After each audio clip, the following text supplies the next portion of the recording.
BMW's more boldly styled 4th generation X3 is a premium upper mid-sized SUV that's a smarter and more sophisticated choice than the car it replaces, stacking up impressively against prestigiously badged alternatives from Audi and Mercedes in this sector. This G45 era model now has a slightly sharper edge in looks, technology and drive dynamics, but there's a price to pay for that. This 4th generation X3 is combustion based, or at least it is in the form that we examine here. There will be a new all-electric iX3, but that will be a very different piece of engineering from what we have here, based on the brand's Neue Klasse generation of models, which seem to have used up nearly all of Munich's resources, because the engine lineup here isn't very much different from what it was with the previous generation G01 era model. All conventional variants feature 48-volt mild hybrid tech and 8-speed Steptronic auto transmission with steering wheel paddle shifters. The two main engineering changes are predictable ones: more EV range for the plug-in hybrid xDrive 30e, which was embarrassingly short in that department before, and greater output for the powerful 6-cylinder M-Lite petrol model, now badged X3 M50. More surprising perhaps is that diesel drive, dumped for the 3 Series model this car's based on, retains its place here. The 20D xDrive variant, featuring the brand's familiar 197 horsepower unit, 2 litres in size, like all 4-cylinder X3s are. You're more likely though to be pointed towards one of the 2-litre petrol models, either the base 20 xDrive variant we're trying here, which has a 208 horsepower petrol unit, good for 62 miles per hour from rest in 7.8 seconds en route to 134 mph, or the considerably pricier 30E xDrive PHEV we mentioned earlier. That pairs the same engine with a now much larger 22.3 kilowatt-hour battery pack that powers an electric motor, boosting total output to 299 horsepower. EV range jumps to a much more usable 56 miles, and 62 is dispatched in just 6.2 seconds. That only leaves the aforementioned petrol M50 xDrive, now the flagship model until the M3-based X3 competition variant arrives. The M50's twin-turbo B58 unit should be fast enough for most though, tuned to 398 horsepower, spiriting the car to 62 in 4.6 seconds en route to 155 mph. Well, this is certainly a bolder looking kind of X3, fully conversant with BMW's latest, rather divisive design language. It certainly makes the previous version look rather conservative. And it's bigger too, a full 34mm longer at 4,755 mils and 29mm wider at 1,920 mils. Plus, unhelpfully, you might think, for an SUV, now sits 25 mils lower to emphasize the lower roof and sportier profile. At the front, the more aggressive vibe is very much borrowed from the brand's exclusive XM Super SUV.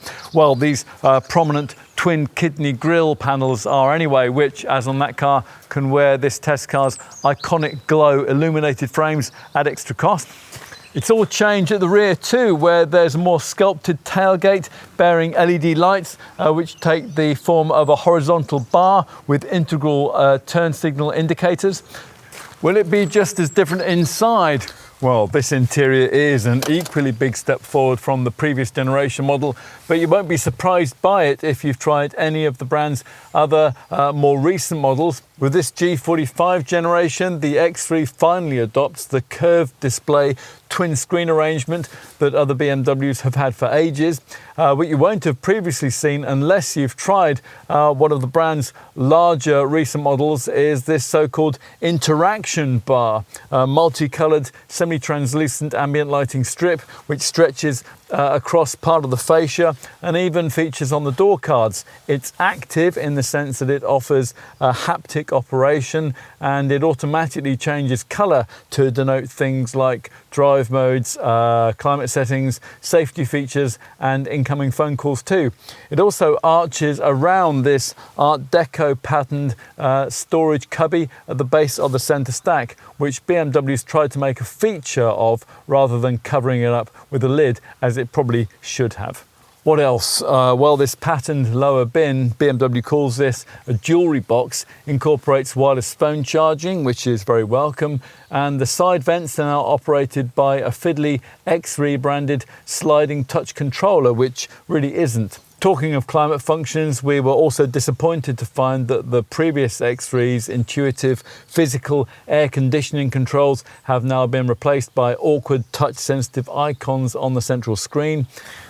Let's take a look in the back. Most will here be happy with a standard of rear seat legroom that turns out to be very little different from what it was with the previous generation model. At least that means a couple of tall adults can be carried in reasonable comfort. Certainly better than what you'll get in a rival Mercedes GLC, thanks to 100mm of extra wheelbase length.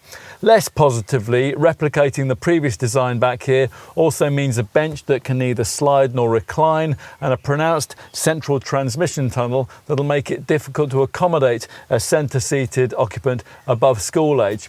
Where you do get at least some benefit from the extra body length is back here at the boot. In a conventionally engined model like this one, the standard powered tailgate rises to reveal a 570 litre capacity, 50 litres more than an Audi Q5, but 30 litres less than the base petrol Mercedes GLC.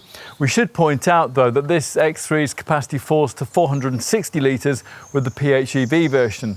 BMW isn't developing any more combustion engines, but it is doing its best to improve efficiency on the fossil fuel units it does already have. The 4-cylinder 48-volt mild hybrid petrol power plant used by this 20 xDrive model is from the latest generation of BMW Group modular engines, and it delivers up to 40.9 miles per gallon on the combined cycle and up to 156 grams per kilometre of CO2 emissions.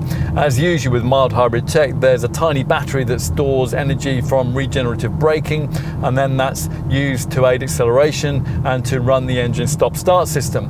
The 20D xDrive, the diesel, manages up to 48.7 miles per gallon and up to 153 grams per kilometre. The 6-cylinder X3, the top petrol M50 xDrive, is rated at up to 36.7 miles per gallon and 175 grams per kilometre. At the other end of the spectrum for efficiency is of course the 30E PHEV xDrive model, the official WLTP combined cycle fuel figure for that plug-in hybrid variant, up to 282.5 on the combined cycle, up from 128.4 with the previous generation one. Needs to be taken with a pinch of salt, but the important thing is that the government believes the quoted CO2 return up to 22 grams per kilometre, up from 49 grams per kilometre before. This vast improvement is thanks to the much more usable EV driving range figure of up to 56 miles. That's 20 miles more than the previous generation model, and that's been made possible by the drive battery's jump in size from 13 kilowatt hours to 19.7 kilowatt hours. That is still 27 miles short of a rival Mercedes GLC 300e though. Unusually, BMW has also given us an MPG figure for the X3 plug-in hybrid model when the batteries are depleted, and that's 39.2 miles per gallon. AC charging for the PHEV X3 can be done at up to 11 kilowatts if you have a 3-phase supply, and the AC charging time, 20 to 80%, is 2 hours 15 minutes. You'd need to do an awful lot of charging to offset the PHEV model's £7,500 asking price premium over the diesel though. BMW has had a lot to do with the rise in popularity of mid-sized premium SUVs, having pioneered this segment back in 2003. Rivals have grabbed their headlines since, but with this 4th generation model, the Bavarians are out to redefine what a car of this kind should be. In many ways, this car does just that. Yes, it is true that it doesn't offer much that's radically different to what we've seen before in this class, but much of what it does do is so complete and so polished that it's hard not to admire the end result. We'd hoped that the redesigned suspension would have added a more cosseting ride to the mildly sporty handling, which has usually characterised this model line. In the event though, we've ended up with a similar confection to that served up before. Overall though, the summary here is that customers in this sector who can afford the asking price should find this rejuvenated X3 to be an appealing package. It's a bolder, more energetic, more ambitious car than it was, and for us, that also makes it more of a BMW.